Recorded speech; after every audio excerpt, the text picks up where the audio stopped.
सद्गुरु सत्य कबीर साहिब। मानव के हंसों समय निकाले व सद्गुरु के सत्य निर्णय शब्दों को अपनाए। कोई कहते हैं कि कबीर जी विधवा ब्राह्मणी के गर्भ से पैदा हुए थे। कोई कहते हैं कि कबीर जी नीमा के गर्भ से पैदा हुए। वह साधुओं का भी मत एक नहीं है।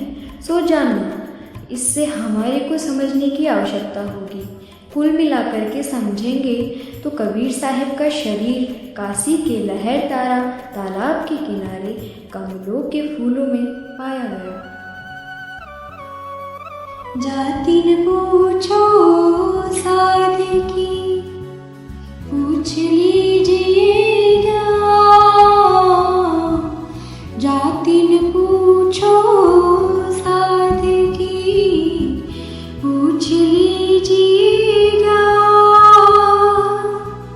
मूल करो तलवार का, पड़ी रहने दो म्यान कबीरा, पड़ी रहने दो म्यान। देखिए, कबीर साहब ने अंधविश्वास व पाखंडों का खंडन किया व नीच ज्ञान का प्रकाश किया। वह जड़वाद को हटाकर शुद्ध चेतन का बोध कराया। वह हिंदू और मुसलमान की खींचातान मिटा करके एक ही मानव धर्म का प्रचार किया। वह सर्वघट व्यापक आत्मराम को समझाया। जलती हुई ईर्ष्या को बुझाकर क्रोध अग्नि को बुझाया। हिंदू धर्म की रक्षा करके सिकंदर बादशाह को वचन में बांधकर हिंदुओं के मंदिरों की रक्षा की। राजा बादशाहों द्वारा किए गए दुष्कर्मों से रक्षा की। आपने निर्मल सच्ची वाणी बरसा करके मनुष्य मात्र के हृदय में शांति करके प्रेम जल बरसाया। आपने अपने साफ शब्दों में कहा है, कबीरा जीती आत्मा जितने साल गिरा। कबीरा जीती आत्मा जितने साल गिरा।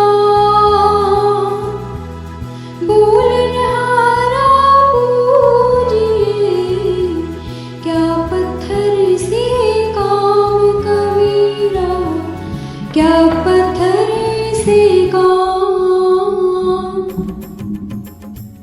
अर्थ है, सर्वघट में बोलने वाले राम को परखा करके निर्जीव पत्थर पूजा को नहीं मानते हुए घट के राम की पुष्टि करके निश्चय विश्वास करवाया, जो प्रत्येक देहीधारियों में बोलता है। अमर स्वरूप का बोध करवाया।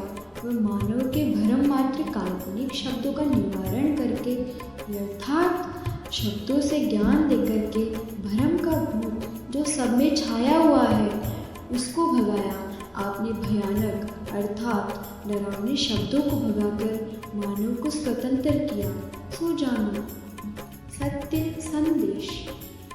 मानव के हंसों, आपको ज्ञात होगा कि मानव का शरीर प्रारब्ध पूर्व जन्म का अच्छा कर्म होने से मनुष्य का शरीर मिलता है।